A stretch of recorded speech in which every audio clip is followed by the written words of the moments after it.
Okay, and let's talk about the beneficial flora.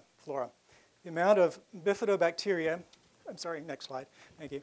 The amount of bifidobacteria in the HIV positive group was between 25% and 50% of that found in the general population, whereas the levels of lactobacilli were nearly undetectable in the HIV positive subjects. Next slide. Let's skip over this because I'm running a little short on time. Okay, next slide. Okay, why should gay men be especially vulnerable to changes in gut microflora? Well, before I go into it, this is going to include a fairly frank discussion of gay male sexuality. So if anybody is going to be offended by that, you can run screaming from the room now. Okay, next slide. There are three possible reasons.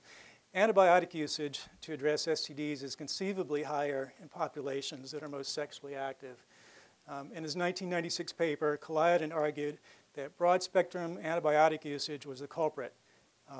But there are other things that I think need to be considered, things that perhaps someone like Causation wouldn't recognize because he's not a gay man. Next slide. Rectal douching. This is a common practice among gay men in preparation for receptive anal sex, and this directly affects the flora in the colon. Some people have had trouble when I explain this to them grasping the concept that this could be harmful. They think, it's water, what's the problem? Well, look at it this way. Gynecologists routinely tell women not to douche, use vaginal douches because it upsets the flora in the vagina and it makes them more susceptible to infection. Exactly the same thing is happening with men here. Next slide, please. There have been a few studies that address this, not that many, but a couple that I was able to find are pretty notable. A 1985 study concluded that our findings suggest that frequent enemas may predispose to infection and immunodeficiency in some homosexual males. A 2008 study found that douching was a very common practice and was performed by 96% of the HIV-positive gay men in that particular study. Next slide.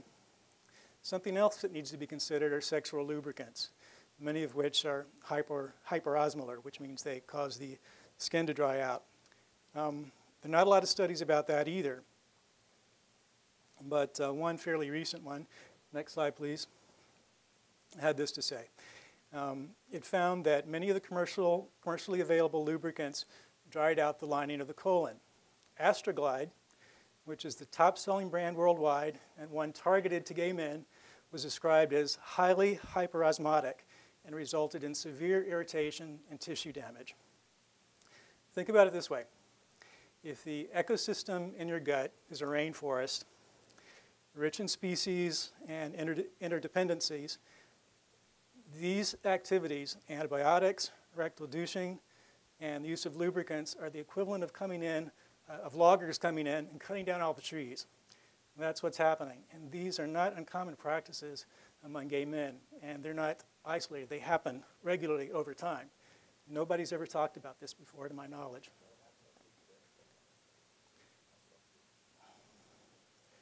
Next slide, please. Something else that's not talked about too much either is that there are fairly extreme versions of anal sex, which some subsets of the gay male community participate in. And so along with the more extreme versions of anal sex come more exaggerated versions of what I'm talking about. So this particular group has historically been seen to be most at risk, and I think there are very good reasons for that. Next slide. Championing an awareness of the role of intestinal microflora in health and illness, I think, is a great way for rethinkers to reach gay men in a meaningful way. I don't imagine that these ideas explain everything that's called AIDS among gay men, but I do believe it's an important factor that's been overlooked by rethinkers. It's been my experience that once I explain these concepts to other gay men, they get it. It makes sense to them in a way that other alternative theories haven't. And for some, it's a very powerful, eye-opening awareness. And it's my hope that this furthers the discussion. Thank you.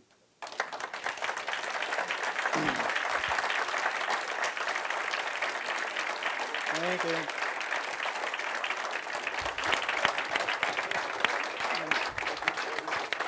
Thank you, Tony Lance, very, Thank very you. much. That was really, really interesting, and I know there will be questions. Okay. Now, who's got the microphone? You do. Okay. Do you want to take it there and then there? Hi, thank you very much. You're welcome. Again, this is not exactly a question, but it's very relevant to what he said. I think my personal case is very relevant to what he's talking about. I have been HIV positive officially since 1988, or over 21 years. I have never used antiretroviral therapy. I have definitely had the experience of having to fight for my position over all these years. But one of the things that I have always felt was that the greatest challenge to my personal health was systemic candidiasis. Yes. One of the things that makes my personal experience, I think, anomalous is that a year ago I was diagnosed with Kaposi sarcoma. So that's 20 years into my history of non-use of antiretroviral therapy. I also never was a popper user. So there are many... Excuse me, is this a question, please? Please, we must be strict, okay? If you have a question, put it. If not, I have to move on. Okay? Sorry. It's not a question, but it is an important supportive... I've already know. told other people they can't do that. I understand. There's a question from the floor there. I hate to criticize the speaker, but you said that you had read Peter Duesberg's book in one sitting. That's a 900-page book. You missed some things. Professor Duesberg covers some of the important issues that you mentioned in your talk today. You have elaborated on them and developed them, and I compliment you as a gay man to confront these issues and popularize them. It's excellent work. But Professor Duesberg mentioned many of the points you made. And so when you brought them up, I said, well, I read that in Professor Duesberg's book, or I read that in another book on the subject. This isn't a question either. Question, please, over there. Please take the microphone. Oh, I'm sorry.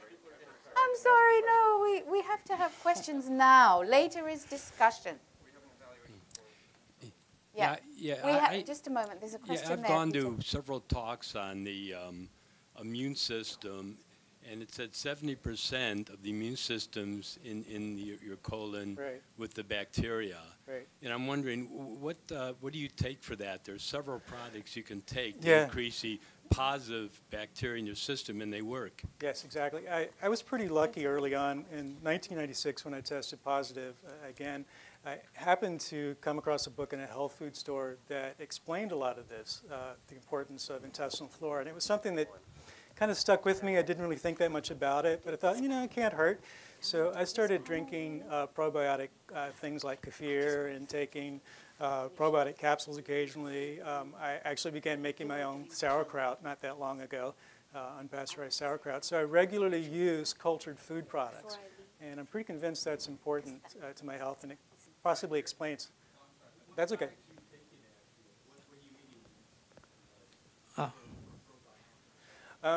Kefir, it's a cultured milk product. It's like yogurt, but a step beyond. It has about 10 or 12 different live cultures in it. That's something I use regularly. Okay, one question? I fully agree with you. Thank you. So that I just want to ask about probiotics bacteria. That's one problem, because we use probiotic bacteria in treatment of HIV positive with a very high success. So that you have some experiences in Yes, that's true. Yeah? Do you have experience of that? Well, there actually have been a few studies that have come out in the last couple of years, primarily based on African research. There's a Canadian researcher, his last name is Anukum or Anukum, and he's actually found that probiotic supplements can increase CD4s and improve chronic diarrhea in Africans. So there is some support coming out that goes along with what I'm saying.